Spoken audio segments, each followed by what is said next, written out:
Hey guys, and welcome to the Moms and Murder Podcast, a true crime podcast featuring myself, Mandy, and my dear friend, Melissa. Hi, Melissa. Hi, Mandy. How are you? I'm doing great this week. How are you? Doing just fine, thanks. Nothing Oh, exciting. just Yeah, fine. That's better just than, fine. just terrible. So, Yeah.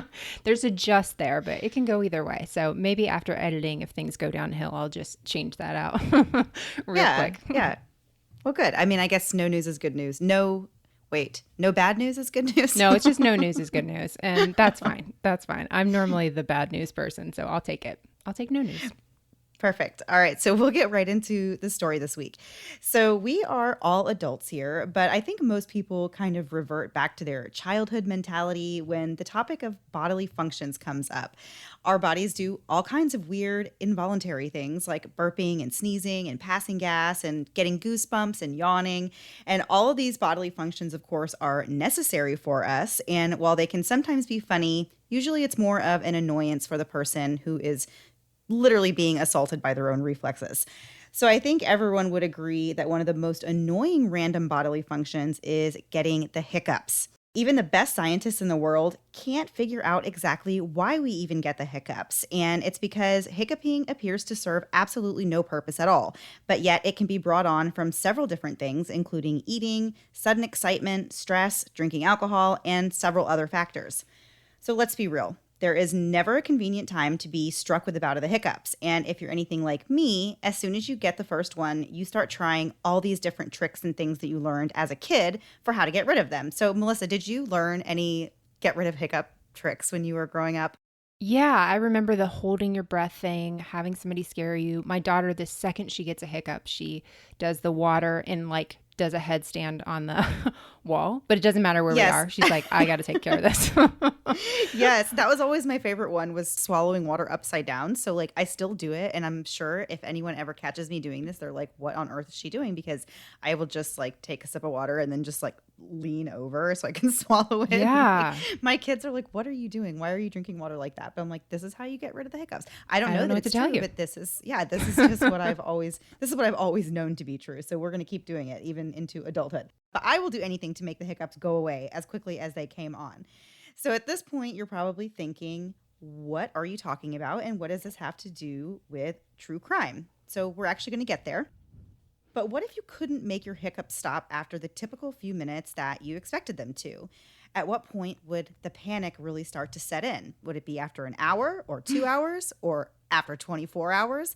I don't know for me when I think I would start panicking, but probably after about, I don't know, 10 minutes having the hiccups, I would be a little concerned. But I'm also very dramatic and I would be like, this is never going to end. These are never going to go away. Fully So I don't know what alarmed. I don't know what your threshold would be for having the hiccups or when you would be concerned.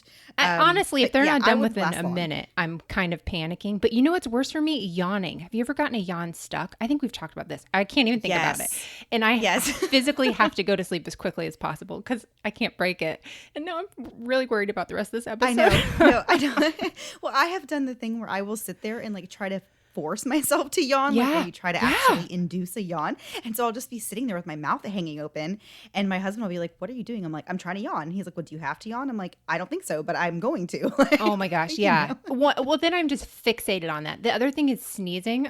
We're really getting off topic here, but sneezing, if I feel like I'm going to start sneezing, my husband will say, bless you, which there is no way he's going to get stabbed more quickly than that. If he ever is killed by me, it's going to be because he said, bless you, in the middle of me trying to sneeze. Because I'll be staring at the sun, thinking I'm doing it without him noticing, quietly turning in a circle and hoping my face, please God, please let the sun hit me just right. And he'll say, bless you. And all bets are off. There's no word that won't come out of my mouth. I can't take it. So yes, these involuntary things have ruined my life. Yours and everyone else's, I feel like. Yeah. So back to the hiccups. According to Guinness medical records, the world record for the longest time having the hiccups belongs to a man named Charles Osborne. And he began hiccuping in 1922 while he was weighing a hog for slaughter. And apparently this man just kept right on hiccuping for the next 68 years. And when it first started, he was hiccuping 40 times in an hour. But over the course of his life, it slowed, if you can actually even say that, to 20 times per hour. So That's actually not even an important fact. It's just a crazy fact I found while I was researching the rest of this episode. But 68 years having the hiccups. I just don't even know what I would do with myself. I think that pig he was weighing was possessed and its ghost jumped into him and he had ghost hiccups for the rest of his life. Because that makes no sense. That's so crazy. Oh my gosh, no. I can't even think about this. I'm gonna have a full-on panic attack before this is over. The topic of like having the hiccups for this long is worse than any horror movie I can even come up with. Yeah. The subject of today's episode didn't quite suffer for that long, but she did become known as the Hiccup Girl in 2007 after she started hiccuping and didn't stop for over 5 weeks. Jennifer Mee became a social media celebrity and even appeared on local and national news shows, hoping to find a doctor that could help rid Jennifer of these hiccups. Finally, after 38 days of constant hiccuping, Jennifer woke up one morning and the hiccups were gone. She'd gotten her 5 minutes of fame, and no one thought that they would ever hear from the Hiccup Girl again. But just 3 years later, her name resurfaced in the media for a far more serious reason after she was believed to be a part of a plot that cost a man his life. The crime this week took place in St. Petersburg, Florida, and before we get into the details, we're going to tell you a little about St. Pete in this week's episode of We Googled This City. And I'm very excited because I love St. Pete. Oh, good. Well, here's a fun fact for you. Every week when Mandy and I are doing these, I'll Google or I'll message her or she'll message me and say, here's the city for this week. And so I just go from there. I want to let it be known that there are several St. Petersburgs, but the one we're talking about today is in Florida. And the one I originally researched by accident is the one in Russia. Oh. And I'd love to tell you that upon reading the words home to the highest cathedral in Russia that I caught my mistake. But no, it was not until I saw a list and it was like, also Florida has a St. Petersburg that I was like, oh gosh, I'm not on the right page. So here are your Florida St. Petersburg facts. St. Petersburg, Florida is a city on the west coast of Florida and as of the 2019 census estimate has a population of around 265,000 residents. St. Petersburg is known as being the Sunshine City in the Sunshine State. And that's because it averages, get this, 361 sunny days per year. 361. Oh, wow. Yeah. Imagine what people do on those 4 days. They must think the sky is falling. Well, surely that just means it's like sunny at some point during the day, right? Because it's still in Florida, so they still must get the same like thunderstorms every day that we all do. Listen, right? I lost a lot of time in searching St. Petersburg, Russia, so I don't know. But they did have one time they had 768 consecutive days of sunshine, which made it into the Guinness Book of World Records. So I'm sure you're right. There's no way there's just like this blanket city. But whenever I saw it, I was like, wow, that's cool. I'm such an idiot. Okay, next. St. Petersburg is the home of the first scheduled commercial airline flight. On January 1st, 1914, the mayor at the time, whose name I think is Abe Fiel, left St. Petersburg and flew to Tampa. The flight was known as the, wow, this is incredibly lazy, it's only a 25-minute drive flight. That's the smallest thing I've ever heard. I looked at it on the map. I'm like, really? That's literally, you guys are in the record books for this. Wonderful. Mandy, you'll like this. According to Bella Dog magazine, St. Petersburg is the third most dog-friendly city in the U.S. I hear it's very woofy. That's terrible. It's supposed to be lovely, and I messed that up. Let me just keep going. I've got to just finish. Oh, wait. Okay, is there a dog joke in here somewhere, or can I just tell a story? I said I hear it's very woofly, and that was supposed to be my dog joke to go into the next one. But tell your dog thing, because I've already derailed this whole thing. Go ahead. Oh, I was going to say, that doesn't surprise me that St. Pete is so dog friendly because last time I was there, I actually went to a place called the Dog Bar, and it's exactly what it sounds like, where it's a bar, but people take their dogs and you just hang out there and that's it. You just get a drink and you hang out with dogs like they're just running all over the place. I know it doesn't probably sound like much to you, Melissa, but to me it is a dream, and I was so excited to know that existed somewhere. It sounds better than like a cat cafe. I take that back. Everybody loves a cat cafe, including me. I'm totally kidding. Totally joking on that one. So lastly, speaking of animals, back in 2008, a monkey escaped and evaded capture for almost 3 years, hanging out all over the St. Pete area. The monkey, who is now named Cornelius, was finally caught after biting a woman in her backyard. And she actually felt really bad because of the bite, he got caught, and she was like, I didn't mean for this to happen. I'm like, you're the one that got bit by a a monkey. You're okay. So Cornelius is now living at Dade City's Wild Things Zoo, and he became a father back in 2015. So Mandy, as they say in St. Petersburg, Russia, let's stop a busy and eat cheat and get on with the episode. Let's stop monkeying around. Let's do this. Perfect. I love it. Okay. Jennifer Mee was 15 years old when her famous bout with hiccups earned national attention and made her name known across the country. Before that, she was a typical kid living with her mom, stepdad, and siblings and struggling through her teen angst and trying to find her place in the world.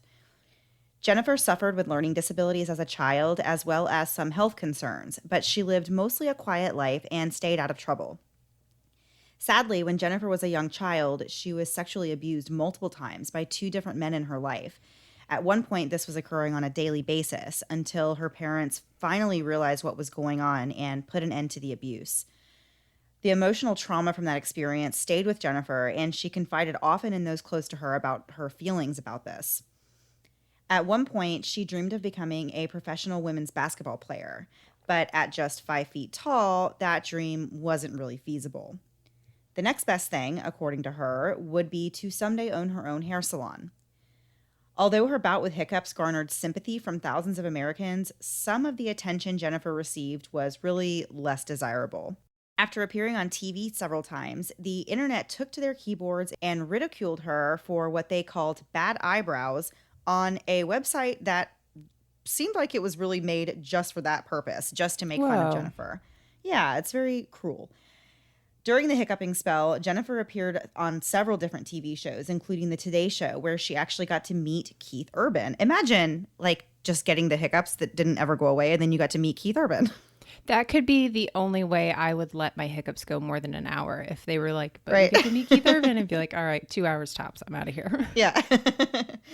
So the hiccuping was so bad at one point that Jennifer was hiccuping as much as 50 times a minute, and she had to stop going to school, and she could only eat soft foods. She also had to take medication so that she would be able to go to sleep at night. During the 5 weeks that she had the hiccups, she tried various things, including home remedies, hypnotism, acupuncture, and she also sought the help of several medical specialists until one day the hiccups finally just stopped on their own. The research for this episode suggests that Jennifer was placed on a medication to control hiccuping, but that she would still occasionally have bouts of hiccuping that lasted longer than usual. Not 5 weeks necessarily, but longer than expected. Right. As Jennifer's teenage years continued on, she struggled more and more with her family relationships and the relationships that she had with boys. As early as age 13, Jennifer was already finding herself in abusive relationships where her boyfriends would physically attack her. At some point in her teen years, Jennifer became pregnant, and her boyfriend actually beat her to the point of causing a miscarriage. That same boyfriend eventually introduced Jennifer to the world of selling drugs, and she started to get pulled further and further into that lifestyle. Things actually got so bad between Jennifer and her stepfather that they couldn't even stand to be in the same room together anymore. And Jennifer said that during this time of her life, she felt like a complete outcast in her own family. In the aftermath of the hiccuping fiasco, Jennifer was diagnosed with Tourette syndrome. According to the NIH, Tourette syndrome is, quote, a neurological disorder characterized by repetitive, stereotyped, involuntary movements and vocalizations called tics, end quote. Oftentimes, children with Tourette's can have other conditions such as ADHD, OCD, impulse control disorder, and severe depression.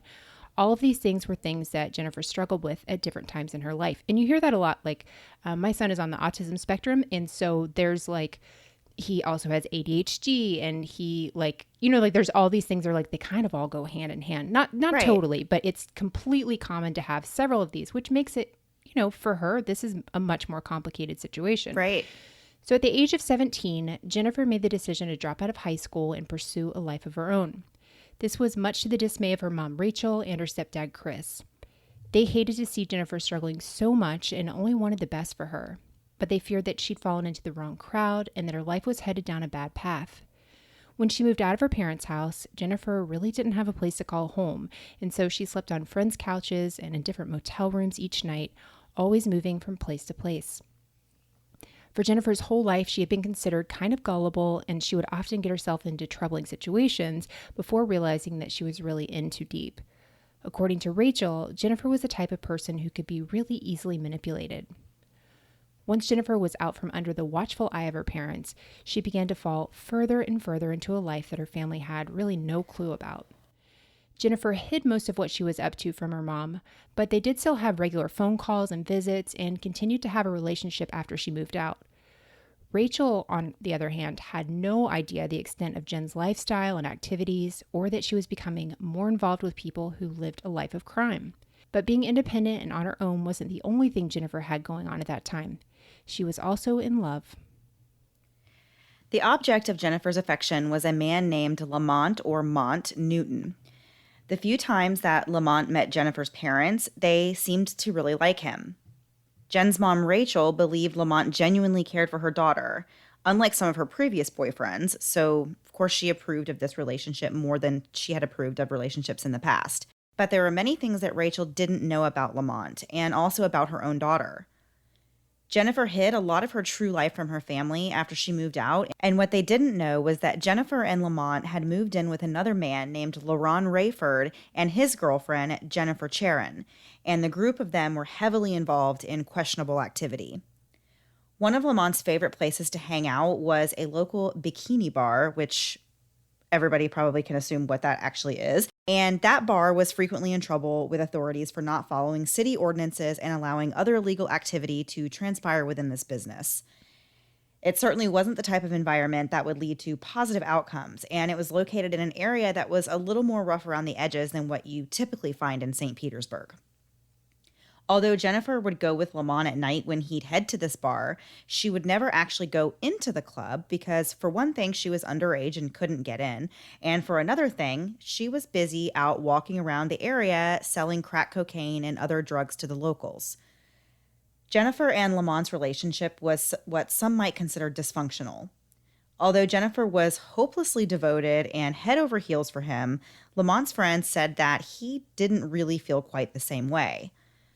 Lamont's first love was rap music, and he spent a lot of his free time in the studio recording his own. According to Lamont's brother, he was always a loving and caring person until he got mixed up with the wrong crowd, including his friend and roommate, LaRon. Lamont and his siblings grew up with their mom and stepfather, who they said was every bit of the dad that they really needed in their lives. Lamont actually wanted a relationship with his real father, but sadly that did not work out for him. When Lamont was a teenager, around 16, he experienced one of the most heartbreaking tragedies imaginable when he lost his mom. She passed away in 2004 at just 34 years old. It was 4 years later, in 2008, when Lamont met LaRon and became good friends with him. And we're going to get into a lot more details of this story after a quick break to hear a word from this week's sponsors.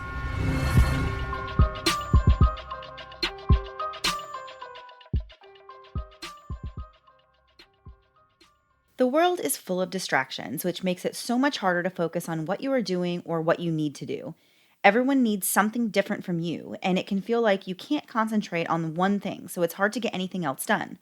And I'm sure a lot of us feel the same way, which is why we're so excited to share Focal with our listeners.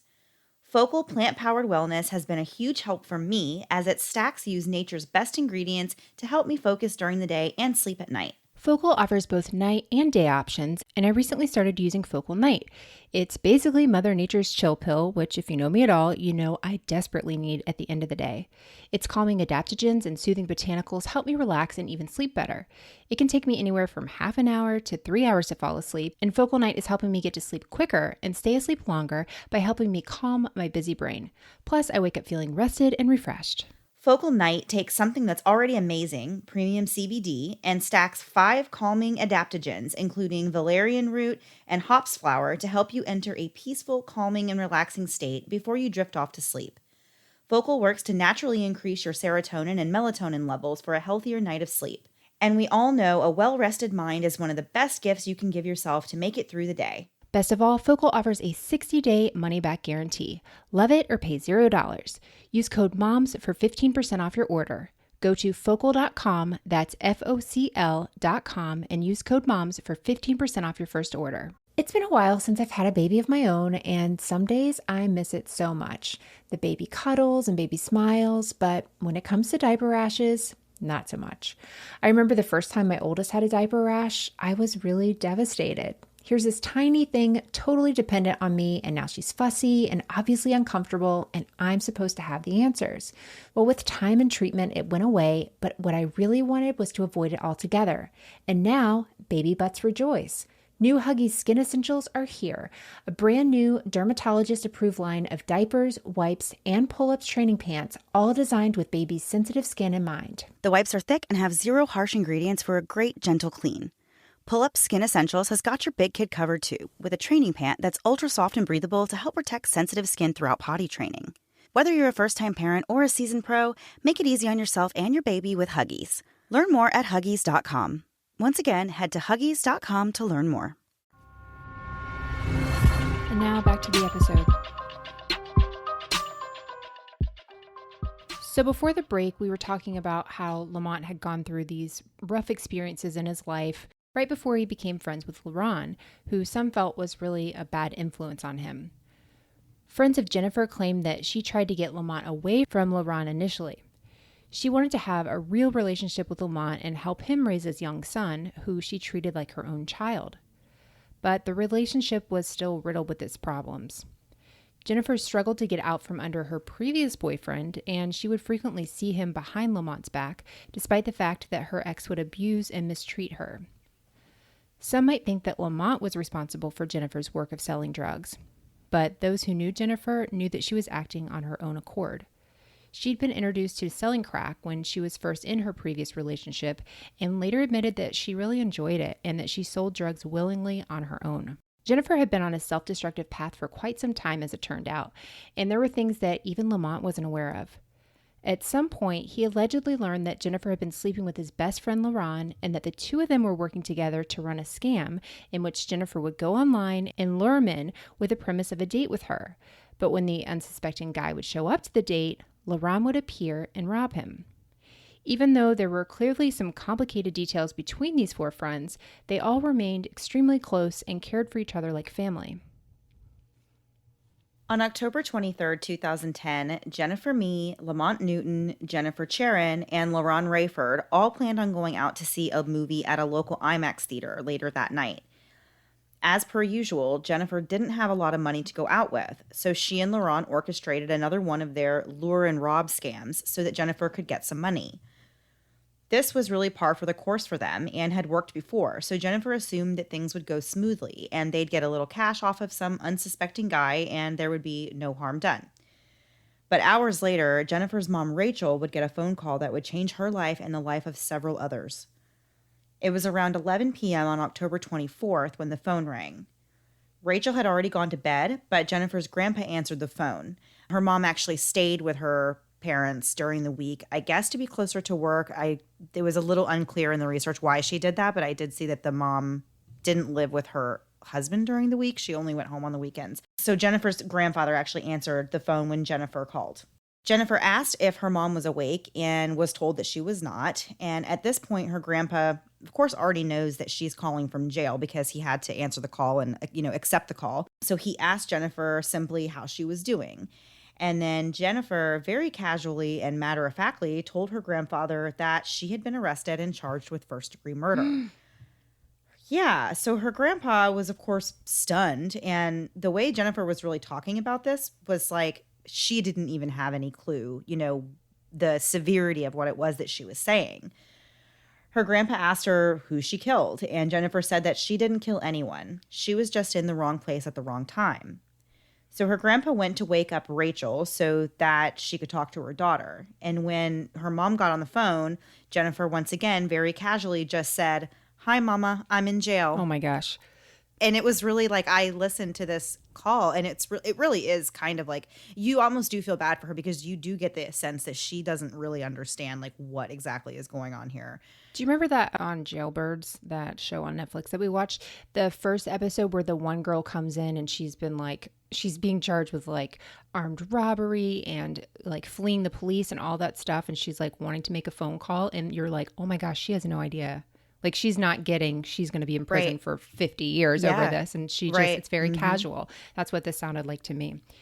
So Rachel's initial thought was that Jennifer had been arrested on drug-related charges, but when she asked, Jennifer simply said, quote, first degree, murder in the first degree, end quote.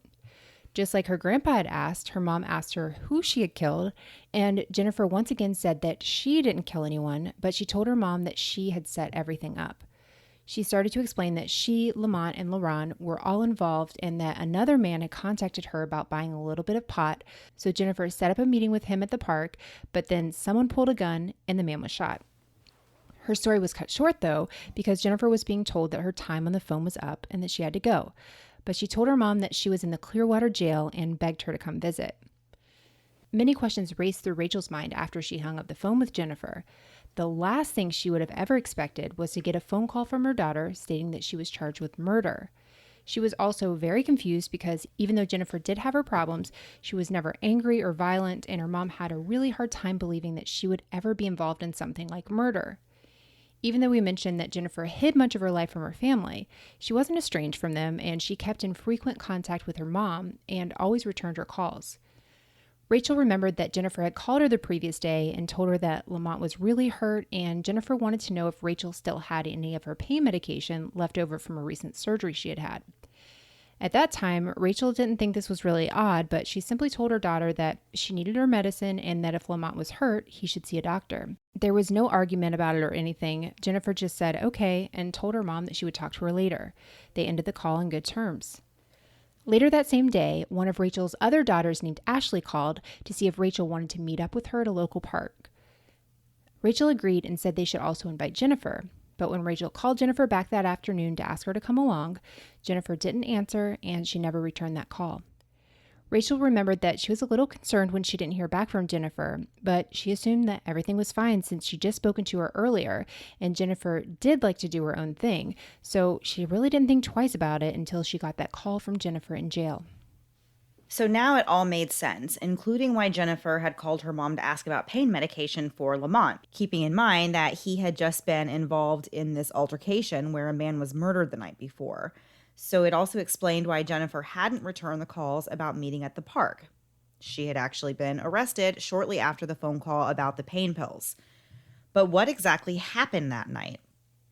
Well, at around 11 p.m. on the night of October 23rd, a man named Jason called authorities to report what he believed was a homeless man sleeping behind a vacant home nearby his address. The man had heard a lot of strange and loud noises, and he went outside with a flashlight to see what was going on, but at first he didn't see anything. And then he saw the figure of a person laying on the ground and immediately thought that it must have just been a homeless man. He went back into his apartment and told his girlfriend about this, and she actually encouraged him to just call the non-emergency line and report it. Several minutes later, Jason realized there was something much bigger than that going on when he looked outside and saw lots of flashing lights and police activity. He went back outside to try and see more of what was happening, and it quickly became apparent that what he called in was not just a homeless man sleeping on the ground. The man that he saw laying there had actually been shot. Some of the first pieces of evidence that police noticed upon arriving at the scene were 2 sneakers, a sandal, and a revolver that was on the ground, and it was pointed towards the direction of the victim, who had apparently been shot 3 times. Investigators speculated that the man had been killed in a robbery gone wrong. The victim was identified as 22-year-old Shannon Griffin. Shannon hadn't always lived in St. Petersburg or even in Florida at all. Up until 2005, he lived in Petal, Mississippi, but when Hurricane Katrina devastated the area, he fled to Florida where he had a family member already living. Shannon's cousin helped him get on his feet in Florida, and he was actively working towards his personal goals. At the time of his death, Shannon was employed by Walmart and had just recently celebrated his 1-year anniversary, which came with his very first ever week paid vacation. This was a very exciting time for Shannon, who had grown up in poverty, and he knew what it meant to really work hard for what you have. Friends and family of Shannon said that he was the nicest guy you could ever meet and that he had a very humble and caring personality. He stayed out of trouble, and he had dreams of one day attending college and getting himself out of Florida. According to his family, he wasn't involved in drugs, and they couldn't really see any reason why he would be when he was so proud of having this steady job, and he knew that Walmart performed random drug tests on its employees. So their question was, what was Shannon, who was typically pretty reclusive, doing out so late at night, and how did he end up dead? Investigators quickly learned that Shannon had been in contact with Jennifer Mee in the week leading up to his death. The two had been chatting over social media platforms and eventually exchanged numbers and had contact over the phone. In a press conference held after Jennifer's arrest, the police chief stated that it was Jennifer Mee who had lured Shannon to the location where his body was later found, which was conveniently just about 300 feet away from where Jennifer Mee was living with Lamont, LaRon, and Jennifer Charon. The big question, though, was why? There was some debate over the answer to that question. It seemed that right from the early moments of the investigation, police were certain that Shannon believed he was going to meet Jennifer Mee on romantic pretenses. According to them, he thought the two were going on a date. Evidently, they had been told by Shannon's own family that he said he was leaving the house that night at around 10 p.m. to go meet up with a woman. Based on the evidence so far and the details of the crime scene, police believe that Jennifer had lured Shannon to the address of the vacant home where she met up with him before taking him behind the building where Lamont and LaRon were waiting to attack and rob him. The details of exactly what happened from there and how a simple robbery turned into murder were a little murky. It was determined that Jennifer's roommate, Jennifer Charon, was not part of the plot that led to the death of Shannon Griffin. The entire plan had been concocted by Jennifer Mee and LaRon. LaRon, as we mentioned before, was no stranger to bad behavior, and he was the one in the group that had a gun. In the weeks leading up to the incident, LaRon had actually brandished his weapon several times, once even threatening Jennifer's friend with it when she came to the apartment. Anyone who knew LaRon knew he wasn't afraid to use his gun to strong-arm people into doing what he wanted. So it was no surprise that LaRon would use the gun in the robberies that he and Jennifer Mee had set up. And we're going to get right back into what happened next after one last break to hear a word from this week's sponsors.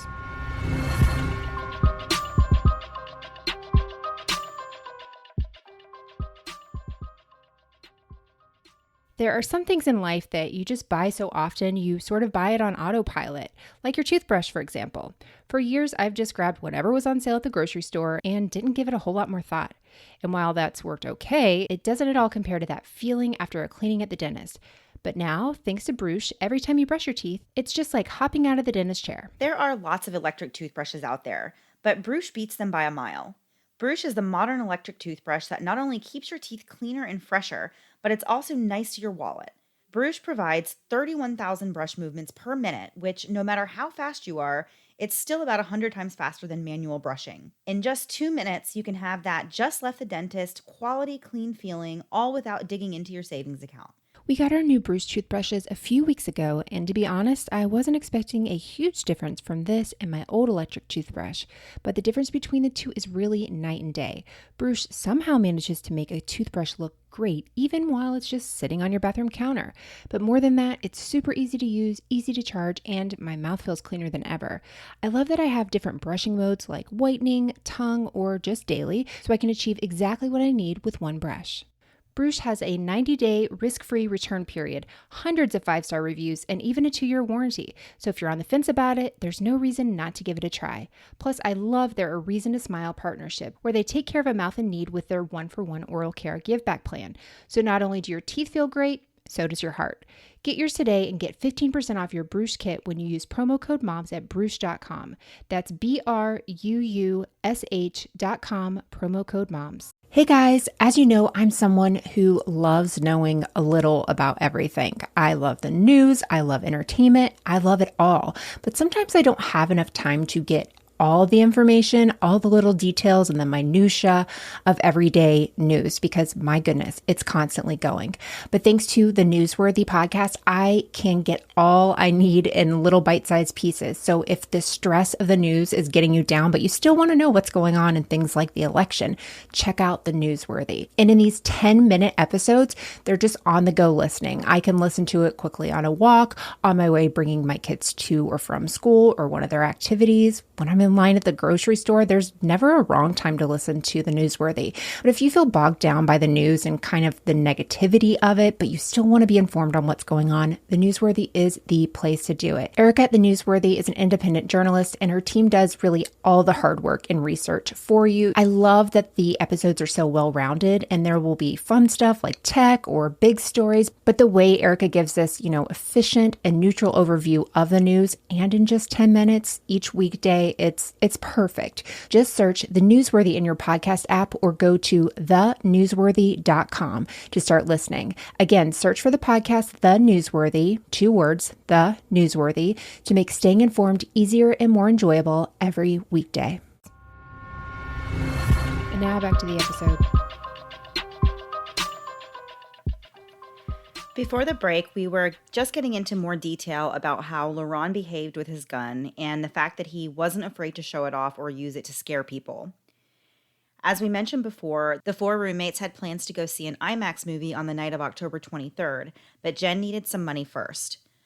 When Jennifer Charon came home from work that evening, she noticed that Jennifer Mee was dressed up in an outfit that seemed to be overkill for a movie, but she also thought that maybe Jen just wanted to look nice for Lamont. So Jennifer Mee told her roommate Jennifer that she was going to get some money, which Jennifer Charon assumed meant she was going to sell some drugs, because everybody in this apartment is aware of what everyone else does. So it's not like it's a big secret that Jennifer Mee, sells drugs or goes out and does this. So it's often for her to just say, hey, I'll be right back. I'm going to go get some money. Shortly after Jennifer left the apartment, both Lamont and Laurent also left, and Jennifer Charon stayed behind to take a shower and to get ready to go to the movies. But unfortunately, there would be no movie that night. As we said before, it's unclear exactly what Shannon thought that he was meeting up with Jennifer for. His family later said that he believed he was going on a date with her, but Jennifer claimed that he wanted to buy a small amount of pot from her, and that's why he came there in the first place. Either way, Shannon got on his scooter and drove over to where Jennifer Mee told him to meet her, which was the address to this small vacant apartment building that's just a few hundred feet away from where she lived. The plan was really simple. Jennifer would meet up with Shannon, introduce him to Laurent and Lamont to buy pot, and then the 2 men would instead rob Shannon. But that plan went awry. According to Jennifer, when she walked Shannon to the back of the building, Lamont and Laurent appeared and grabbed Shannon by the neck to start choking him. Laurent took out the gun and pointed it at Shannon and told him to keep quiet and cooperate. Shannon, however, was not a weak man, and he wasn't about to let these 2 guys just beat him up and steal his money, so he fought back against them, which is something that Laurent had not been prepared for. While this fight was going on between these 3 men, Jennifer Mee started to walk back off towards the front of the building, and that's when she says she heard the first gunshot. She said that she didn't see anything and had no clue who had been shot or who had pulled the trigger, but she said once she heard that gunshot go off, she ran back towards her apartment. When Jennifer Mee burst through the door screaming that she heard gunshots, Jennifer Charon knew that something really bad had happened. She immediately wanted to go outside and find Laurent and Lamont, or as she referred to them, the boys. Before Jennifer could get down the stairs, Laurent, who had no shoes on, came running frantically into the apartment. He told the 2 Jennifers that Lamont had been shot and that he was dead. Keep in mind, when this happened, it was dark outside and a chaotic scuffle between these 3 men had taken place, so Laurent believed that it was Lamont who had gotten shot. And even when, the guy calls a tip into the non-emergency line, he doesn't even really see what's going on. So you know that this is like a very dark situation and just, it's so chaotic. So Laurent hadn't anticipated that Shannon would put up a fight, but when he pulled out the gun, Shannon started punching and wrestling Laurent to the ground. He told the girls that at some point, Shannon had gotten a hold of the gun. He didn't remember exactly when the gun went off, but it was during this whole scuffle. As he was telling the story to the 2 girls, and they were panicking and obviously very upset that Lamont was dead, they quickly realized that it wasn't Lamont who had been shot. Lamont came bursting through the door moments later. Can you imagine that kind of a situation where you don't even know who's been shot? And, I just can't. This whole thing is just crazy. So he and Laurent both had numerous scrapes and bumps on them, and looks like they had been in a pretty bad fight. Instead of calling 911 and reporting the incident, all 4 of the friends began trying to cover up their involvement while Laurent kept repeating, "I think I shot him." They contemplated going back to the crime scene to get the items they left behind, like the shoes that LaRon was missing and the gun, but ultimately they decided not to go back there, and instead they went to a friend of Jennifer Charon's house. The next day, Jennifer Charon wanted to make things appear as normal as possible, so she went to work as scheduled and left Jennifer, me, LaRon, and Lamont at her friend's house. LaRon later sent a text message to a friend saying that he had killed someone and that he needed to get out of St. Pete ASAP. Meanwhile, police who discovered the murder were working on finding out who Shannon was, where he lived, and finding family or friends who might be able to help them piece together where Shannon was going that night and who exactly he was going to be meeting up with. Shannon's cousin was able to tell the police that he had gone out that night to meet a girl he met online and that Shannon was really just super happy to be going out on this date. Police were also able to obtain phone records which showed the last phone number Shannon had dialed that night. The phone number came back to LaRon Rayford. That didn't necessarily mean that LaRon was the one to call Shannon, though, because Jennifer, me, and Lamont didn't have cell phones of their own, so they would actually use LaRon and Jennifer Charon's phones. Using this information, police were able to get an address for LaRon, and they began trying to track him down. At that point, they didn't know that there were any other people involved, and LaRon was really just their main person of interest. Then a tip came in that helped police finally find LaRon. Someone called and said that there were 2 guys involved in the shooting that were still inside of her friend's apartment, and she gave the police the address, and so the police were able to go there and find him. LaRon was arrested without any incident. He fully cooperated with the police, and he didn't give them any trouble at all. Lamont and Jennifer Me were also inside the apartment, and they were told to go wait outside in a parking lot nearby. After questioning everyone, it became more clear what took place. LaRon told the police that Jennifer Me had met Shannon on Moco Space. I guess that's what it is. What is that? Do you even know, I Melissa? Googled it. So it was something to do with MySpace, which makes sense. But I feel like it was kind of like the Farmville for MySpace. Remember when Farmville was a huge thing on Facebook? Oh, yeah. I think it was kind of like that. So it was like a social networking, but more of a game sort of thing. That's what I took from my Googling. Okay. I guess I just was... Never heard of it, though. I never don't know. heard of it. I didn't. I never did either. Okay. So he said that Jen gave Shannon his phone number and they communicated on the phone. Shannon allegedly wanted to buy a half ounce of marijuana, so Jen set up the meeting. But LaRon admitted that the plan all along was just to rob Shannon. LaRon also threw Lamont under the bus and told the detectives that it was Lamont who fired the shots. Further, he told police that they never even had any marijuana at all to sell. This entire plan was really just to lure Shannon there for this fake drug deal and then steal his money. When Shannon was killed, he had just $60 in cash on him, which LaRon said that the 2 Jennifers took and used to buy pot for themselves. Once it was determined that LaRon, Lamont, and Jennifer Me were all directly involved in the murder, they were all arrested and charged with murder in the first degree. The story given by each of the 3 that were arrested were all slightly different. There were some details of the case that a jury would have to be the ones to decide whether they were actually factual or not. LaRon had pretty much pinpointed Lamont as the shooter and said that Jennifer Me was the reason that Shannon even came over there. Jennifer Me insisted that she had no idea that LaRon brought a gun along with him or that anyone would be killed. She disputes the idea that she led Shannon to believe they were meeting up for a date, and she said that she really did just set him up to buy pot so that the boys could rob him. But as we mentioned before, Shannon's family was very adamant that he left that night thinking he was going to meet a girl, and he was super excited about it. And there was also the fact that Jennifer was wearing a nice dress despite her plans to simply go to the movies that night. Although you could still say she wanted to, look nice for Lamont, but some believe she dressed like that on purpose because of this idea that she was going on this date, or said she was going to go on this date with Shannon.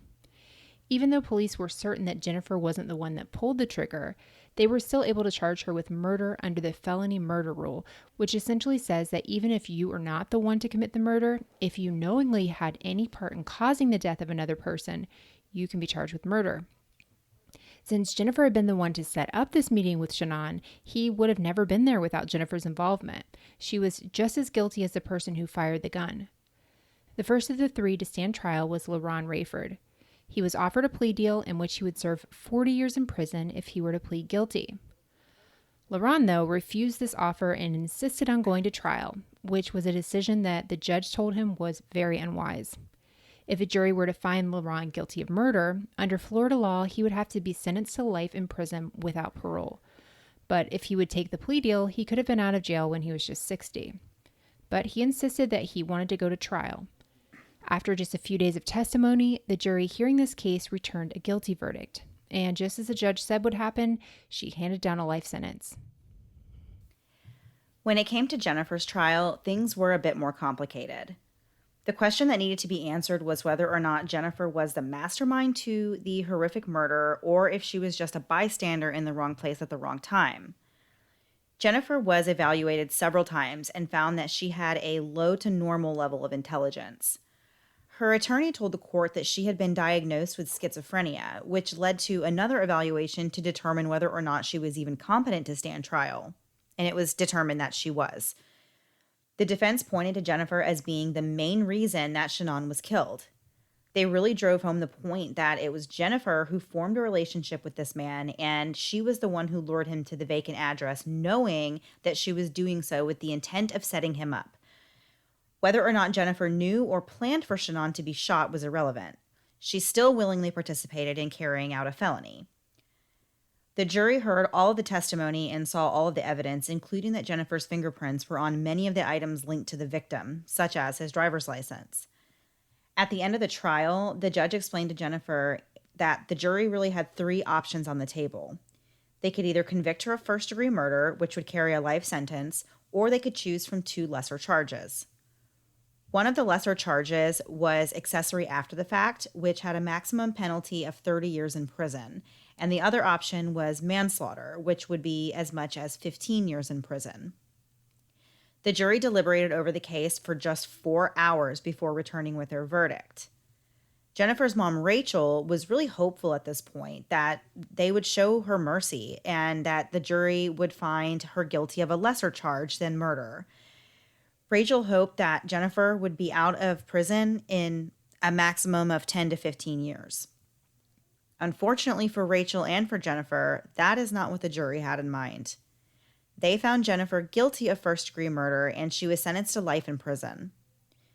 Jennifer's boyfriend, Lamont Newton, was the last of the three to go to trial in December of 2013. And just like the other two co-defendants, he was also found guilty by a jury, and he was also sentenced to life in prison.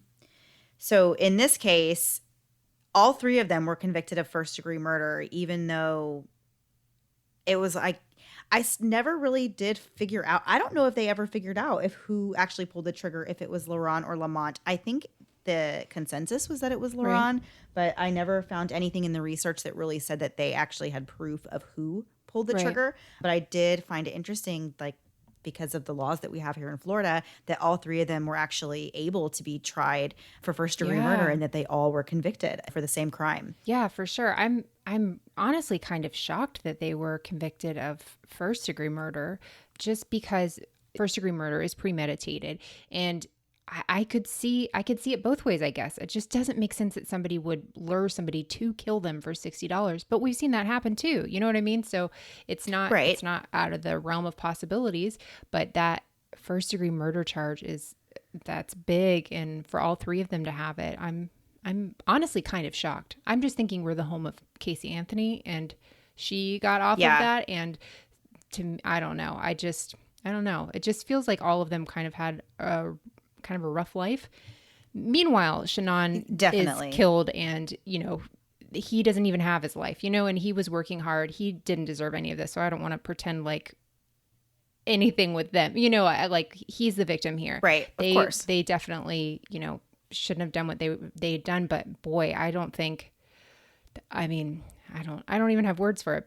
It just, first degree murder is just shock. I was actually shocked whenever I saw that they were all convicted of first degree murder. I assumed they would have gotten manslaughter or something like that. I'm not saying anybody's wrong, but I was just surprised.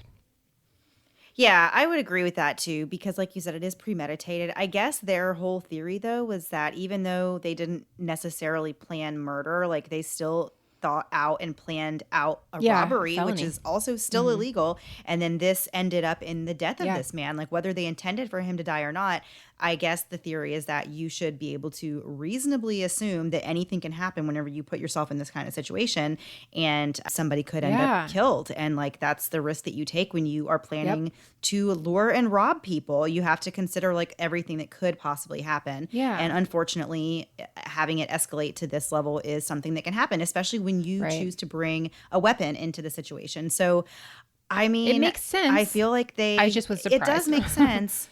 It is surprising because I do feel like it wasn't a premeditated murder. So was it really first degree murder? I could see getting them on definitely a lesser charge, a lesser murder Yeah. charge. But I mean, I feel like they all do deserve to spend some time in jail for what they did.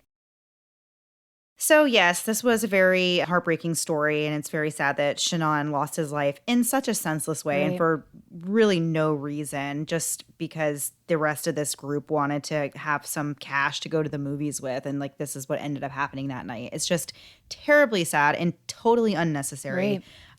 Just a really awful story. Melissa, actually, you suggested this case to me because you had heard of Hiccup Girl before. Yeah. And I feel like I vaguely heard of her when she went through the hiccup thing, but I just didn't even know that she ended up involved in a murder case. I never really knew until you told me, like, hey, that Hiccup Girl, there's a story about her. And so it was really interesting. I do want to shout out this book that I used in my research. It's called One Breath Away by M. William Phelps.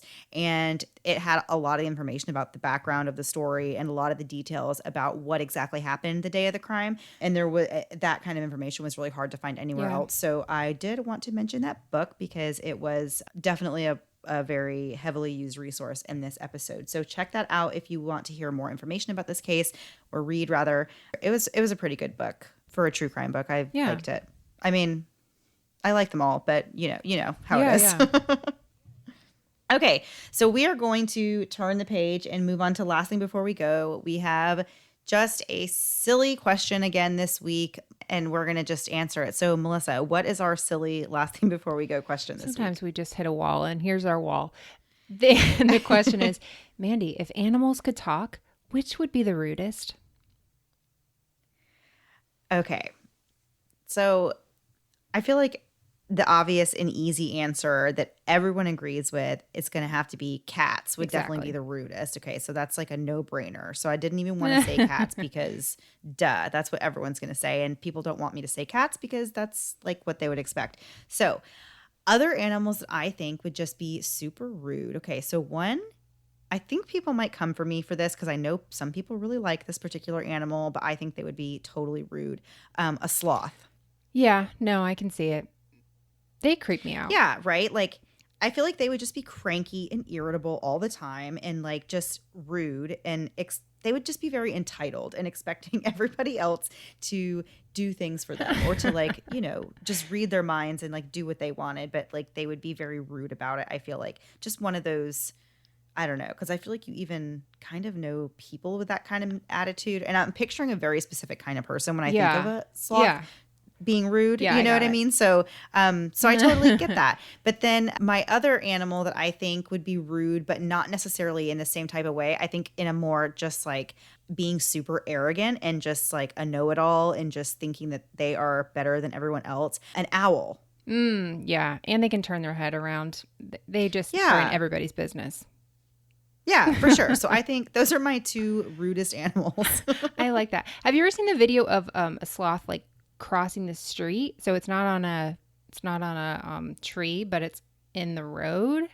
It becomes very creepy. Anyone that says they like a sloth and think they're cute, when you see it crossing a road like that, it is like scary movie. Scary. I think I saw even like a clip and somebody put scary music to it, and I was like, I can't do this. This is not right. Well, aren't their legs and arms like super weird and not proportionate or something? I don't know, because I feel like you only ever see them pictured when they're like hanging on in a tree or something, and you're like, oh, how cute, But when they are on their hands and feet, like they are they are kind of scary. Move them from vertical to horizontal, and it's Right. just terrifying, honestly.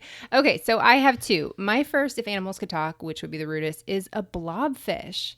Like, people are always talking about how ugly they are, and you got to think it's got to get to them after a while. So I feel like if they could talk, they would be like, they like have put this tough exterior up, but really they're just a giant softie. But I feel like they would be like, I'm about tired of making the number one list of ugliest animals. I have to every look up a stinking time. blobfish. I don't even know what it looks like. Google it. It is. I'm sorry, blobfish. You can say rude things to me. They are terrible looking. Oh my gosh, it's so ugly. See, they're going to be rude to you. I can't help it. I don't make the rules. So yeah, they're terrifying, but I'm sure they have great personalities. Right. My other ones is elephants. So you would think elephants would be really sweet, but Mandy, they're pregnant for 21 months.